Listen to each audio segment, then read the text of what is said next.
তো নমস্কার বন্ধুরা, কেমন আছেন? সামনেই তো রাখি বন্ধন, ভাই বোনের একটা পবিত্র বন্ধনের দিন। তো এমন একটা দিনে মিষ্টি না হলে কি চলে? তাই একটা মিষ্টির রেসিপি নিয়ে এসেছি।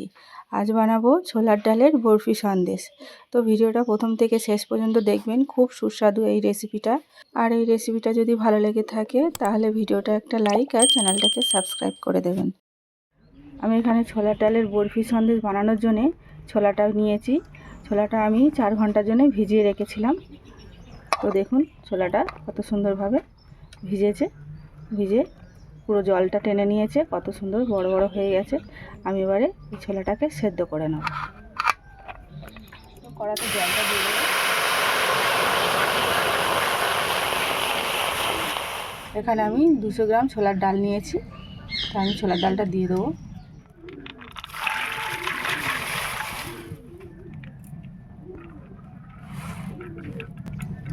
আমি ছোলার ডালটা 10 মিনিটের জন্য সেদ্ধ করে নেব। তো ঢাকনা দিয়ে ডালটা সেদ্ধ করে নেব।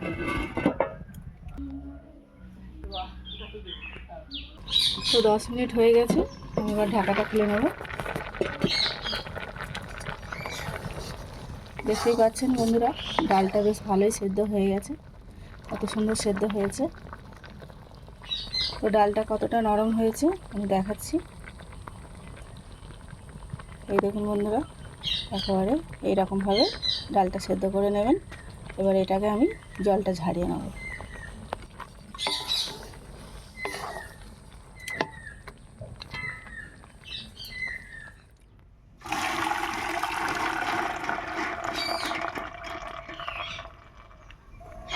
তো এই ডালটাকে এবার আমি ঘরে ফ্যানের হাওয়ায় 5 মিনিটের জন্য রাখবো, যাতে এটা ঠান্ডা হয়ে যায়।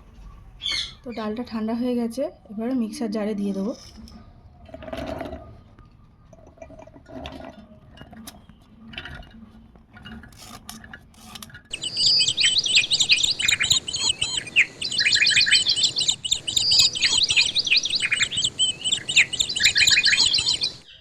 তো বন্ধুরা, ছোলার ডালের বরফি সন্দেশ বানানোর জন্যে আমি প্রথমে কড়াতে 2 চামচ ঘি দেবো।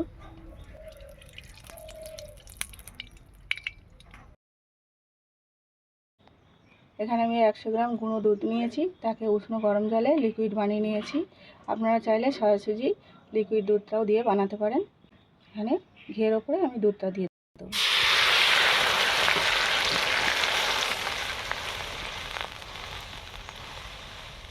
তো বন্ধুরা, ডালটা আমি এইভাবে মিক্সারে বেটে নিয়েছি। এটা আমি একটু দানা দানা রেখেছি।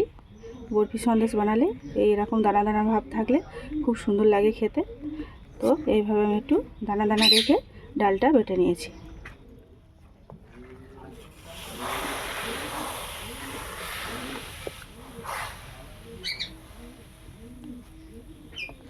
তো এই পর্যায়ে আমি ছোলার ডাল গুঁড়োটা দিয়ে দেবো।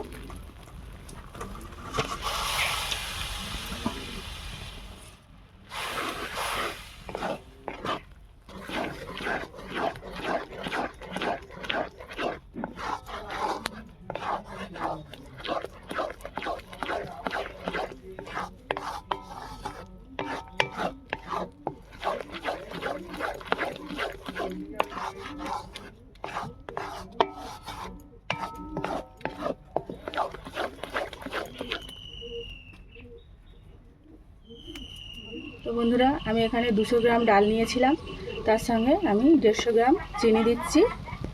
আর আমি যেহেতু গুঁড়ো দুধটা ব্যবহার করেছি, গুঁড়ো দুধে একটু মিষ্টি থাকে, সেই জন্য আমি 150 গ্রাম চিনি দিচ্ছি। আপনারা যদি লিকুইড দুধ ব্যবহার করে থাকেন তাহলে 200 গ্রাম ডালের সাথে 200 গ্রামই চিনি দেবেন। যেরকম ডাল নেবেন সেই সমানেই চিনিটা দেবেন। আমি চিনিটা এখানে দিয়ে দিচ্ছি। এবার ডালের সাথে চিনিটা ভালো করে মিশিয়ে নেব।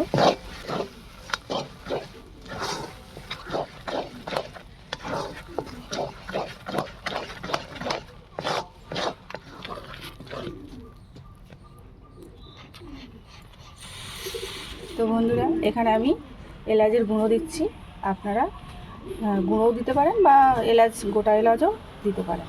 আমি এখানে এলাচের গুঁড়োটা দিচ্ছি।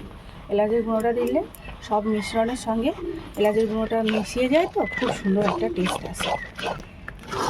তাই আমি এলাচটা গুঁড়ো করে দিয়েছি। এটাকে অনবরতই নাড়তে হবে, আঁচটা একদম হালকা রাখবেন, না হলে ধরে যাবার থাকে, ভয় থাকতে পারে।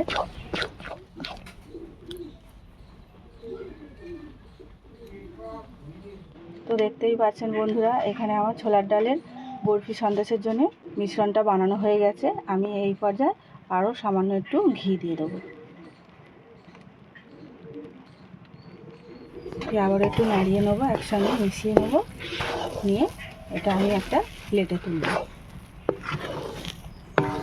তো বন্ধুরা, সামনেই তো রাখি পূর্ণিমা, তো এইরকমভাবে একবার ছোলার ডালের বরফি সন্দেশ বানিয়ে দেখবেন কত সুন্দর লাগে। আর যখন ভাইকে যখন রাখি পরাবেন তখন এই সন্দেশ একটা করে মুখে দেবেন, দেখবেন ভাইরা কত আনন্দ হবে। তো এইভাবে একবার বাড়িতে বানাবেন। সামনেই তো রাখি পূর্ণিমা, বুঝতেই পারছেন, আমি তার জন্যে এই স্পেশাল ছোলার ডালের বরফি সন্দেশটা বানাচ্ছি। এবার আমার এটা হয়ে গেছে, আমি এবার এটাকে নামিয়ে নেব। বন্ধুরা, আমি এখানে ছোলার ডালের বরফি সন্দেশ জমানোর জন্য আমি এখানে একটা স্টিলের থালা নিয়েছি, তাতে একটু ঘি লাগিয়ে দেবো। তো ঘিটা আমি থালাতে এইভাবে ভালো করে লাগিয়ে নেব। তাতে কী হবে, যখন আমি বরফিটা তুলব তখন খুব সুন্দরভাবে এটা উঠে যাবে। তো আমি এবারে মিশ্রণটা থালার মধ্যে দেবো।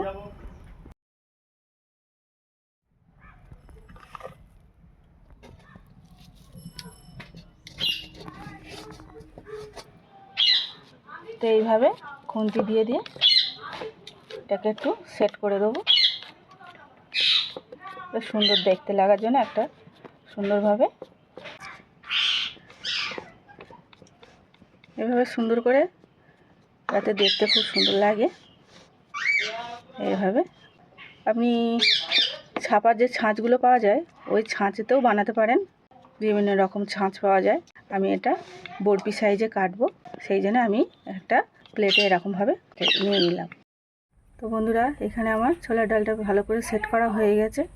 আমি এবারে এটাকে সামান্য হালকা করে একটু দাগ দিয়ে রাখবো। এখন পুরোটা কাটবো না, কেন এখন গরম আছে, তো ওই জন্যে আমি এটা সামান্য একটু দাগ দিয়ে রাখবো, পরে আমি কাটবো। তো এইভাবে একটু সামান্য দাগ দেওয়ার কারণটাও আমি বলে দিচ্ছি। এভাবে একটু দাগ দিয়ে নেব।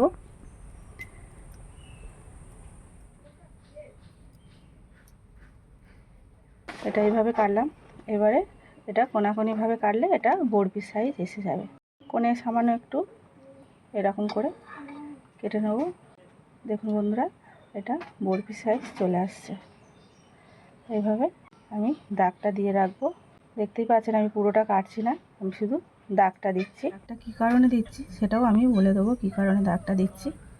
এবার আমি দাগটা কী কারণে দিলাম ওটা আমি দেখাবো। যেহেতু এটা ছোলার ডালের বরফি সন্দেশ, তাই আমি সন্দেশটা আরও সুন্দর সাজানোর জন্য আমি দাগটা দিয়েছি। আর সেই মাঝখানে একটা করে আমি কিশমিশ বসিয়ে দেবো। গরম গরম এগুলো দিলে কিশমিশটা একটু ভেতরে ঢুকে যাবে, দেখতেও ভালো লাগবে।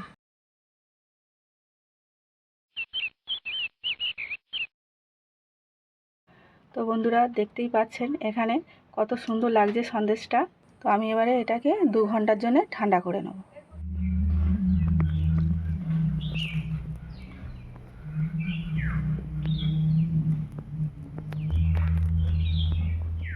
তো দেখুন বন্ধুরা, 2 ঘন্টা পর চলে এসেছি, এটা ভালোভাবেই জমে গেছে। এবার আমি এটাকে কেটে নেব। আমি এখানে হালকা করে দাগটা দিয়ে রেখেছিলাম, এবার এটা ভালোভাবে কেটে নেব।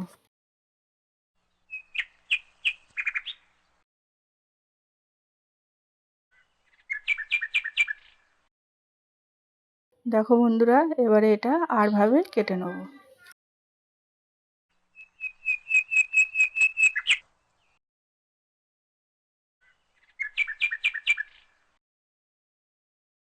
তো বন্ধুরা, এটা আমার কাটা হয়ে গেছে। এবার আমি এক ধার থেকে একটা একটা করে সমস্ত বরফির সন্দেশগুলো তুলে নেব।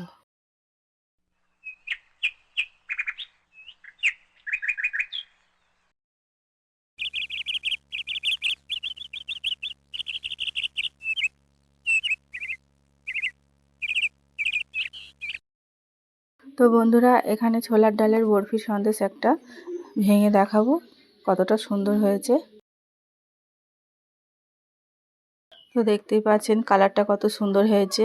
যেমনি কালারটা সুন্দর হয়েছে ভেতরটাও দেখুন কত সুন্দর। ডালটা একটু দানা দানা রাখার জন্যে ভেতরটা একদম পুরো যেন মনে হয় ছানার সন্দেশের মতো লাগছে। খেতেও এটা অসাধারণ হবে। তো বন্ধুরা, এইভাবে একবার বাড়িতে বানিয়ে দেখবেন। আর রেসিপিটা যদি ভালো লেগে থাকে তাহলে ভিডিওটা একটা লাইক আর চ্যানেলটাকে সাবস্ক্রাইব করে দেবেন।